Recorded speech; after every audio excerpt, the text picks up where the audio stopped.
Alright, chapter 28 will focus on the early modern Islamic empires. So, to give you a little context in the geotemporal sphere of things, from 1450 to 1750, Western Europe is on the rise but not dominant. Byzantium is having death gurgles. China's going strong. This is after the Hegira. This is after the Hegira. This is after the Hegira, after the Abbasid Caliphate, and after the Mongols and all that, collapse of the Islamic Golden Age in 1258. Basically, Islam gets a second on wind, and insular Southeast Asia is going Muslim before the Europeans come in. So the three major empires of the Islamic empires of the early modern era were ethnically Turkish, semi-Persianized, and semi-nomadic, and were quite heavily influenced by Sufism. They are called the gunpowder empires due to the fact that they widely employed gunpowder weapons in order to pacify regions and conquer more land. Of course, you could also consider the Qing dynasty in Russia as gunpowder empires. So this is a map of the three major empires. Here we have the Ottomans in green, the Safavids in purple, and the Mughals in orange. So the Ottoman Empire was founded by Osman in 1289, who leads bands of semi-nomadic Turks to become ghazi, or Muslim religious warders, almost like jihadists in a way. He wanted to purify the conquered lands by eliminating polytheism and protecting the faithful. They were mostly Sunni. They were able to capture Anatolia with armored cavalry and volunteer infantry. In the Balkans, they forced Christian families to surrender young boys to military service, also known as devshirme. These boys often grew up to be exceptionally loyal janissaries, who proved to be one of the most advanced armies in the world. One of the greatest leaders was Mehmed II, or the Conqueror. He was an Ottoman sultan that created a unified Ottoman Empire. He captured Constantinople in 1453 and renamed it Istanbul, and converted Hagia Sophia into a mosque. He transformed himself from a warrior sultan to emperor of the two lands and the two seas. He also took a chunk of Italy and planned to capture Rome, but his successors abandoned this idea. The other great leader of the Ottomans was Suleyman the Magnificent. This sultan expanded his empire to Central Europe and ruled during the greatest expansion of his state. He besieged Vienna in 1529 and only just barely failed to capture it due to bad weather. He developed naval power. It was a naval power, controlling trade routes from the Mediterranean to India. They were also military.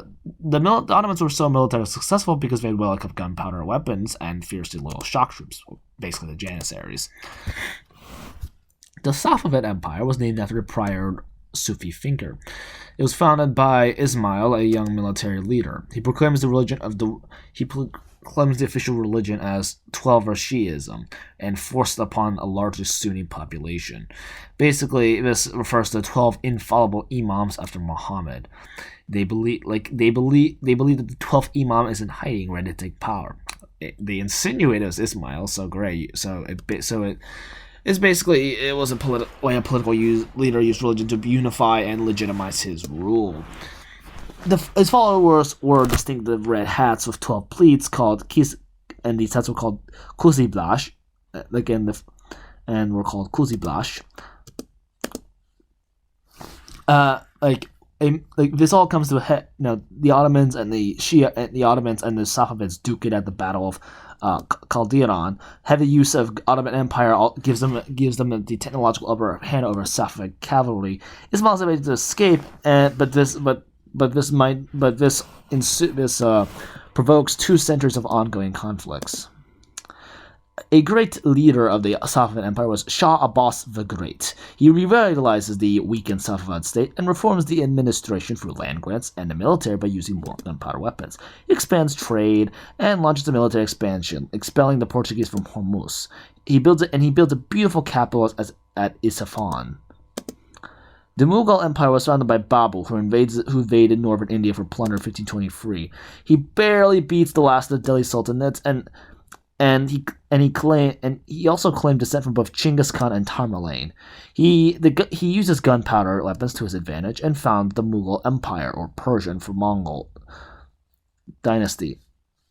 expands through much of the Indian subcontinent. One of the great leaders of the Mughals would be Akbar, who was a talented administrator and grandson of Babur. He created a centralized government of both Hindus and Muslims in position of power and conquered Gujarat and Bengal. He was religiously tolerant, promoting the divine faith, which stressed loyalty to the emperor. How convenient. He also this was a syncretic form of Islam and Hinduism, and making the rule a common connection between all religions in his domain. It died with him, however, almost like Akhenaten and his monotheistic religion. He also revoked the head tax levy against non-Muslims, called the jizya. His grandson Aurangzeb was not as tolerant. Though he ruled at the height of the Mughal Empire territorially and expanded into southern India, he demolished Hindu temples and replaced it with the mosques. He also restored a tax on Hindus to encourage conversion, and he deepened the hostility of Hindus for the Mughal rulers. Unsurprisingly, he faced many rebellions and religious conflicts.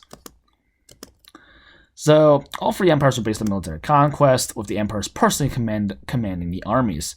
The prestige of the dynasty was dependent on, piety and the military prowess of the ruler.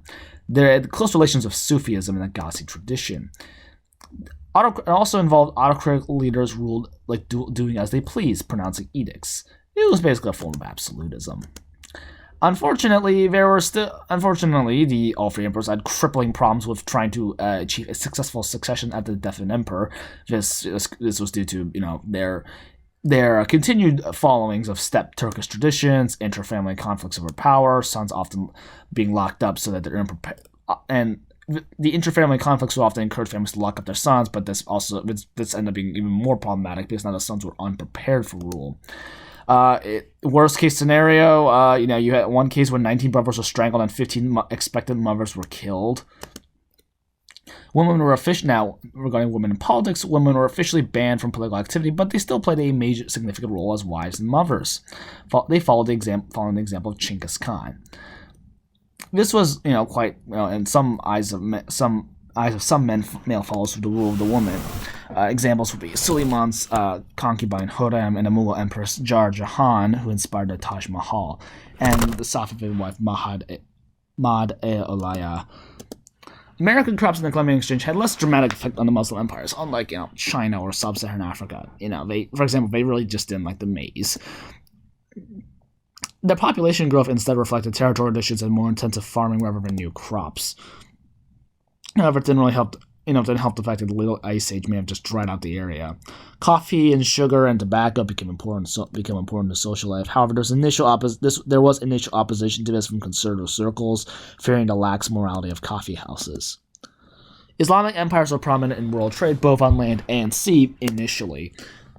Ottomans and Safavids actively worked with English and French at the expense of their common enemies. The English introduced gunpowder tech to Safavids, and they traded the VOs of the English and French East India companies and the Dutch VOC. The Mughals engaged in trading from Russia to Indonesia. The Europeans brought silver and wool in exchange for silks, carpets, and other crafts. Maintaining harmony among populations of diverse religions was a common challenge, unsurprisingly.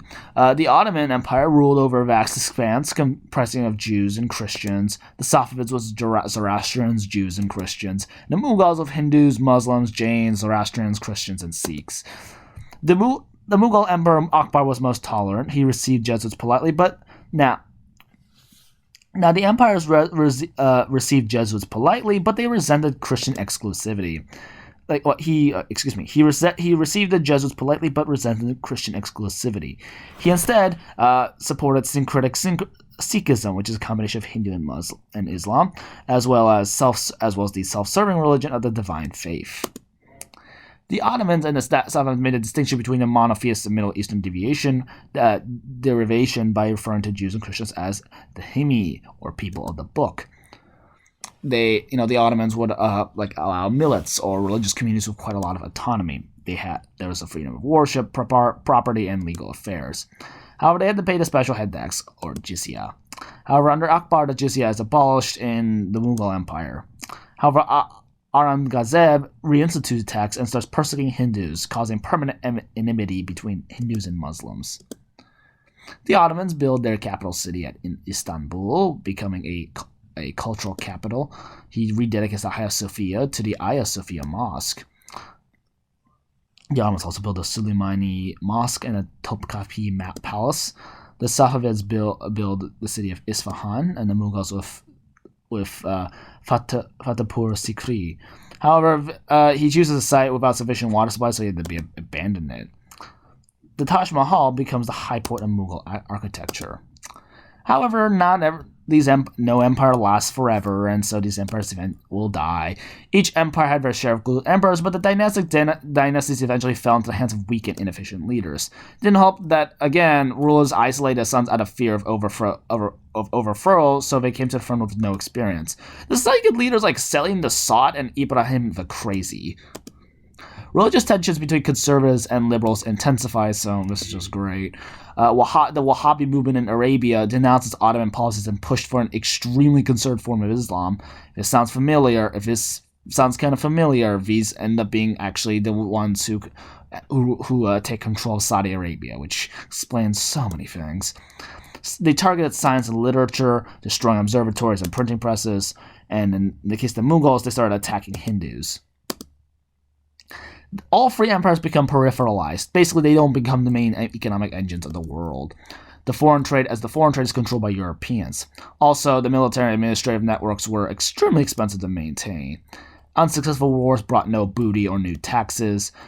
It didn't help the fact that in the side cases where the Janissaries mutiny went in 1589, when they are paid with debased coinage, with other revolts following. European military technology also advances faster than the Ottomans could purchase it, so basically the Ottomans were essentially a generation behind.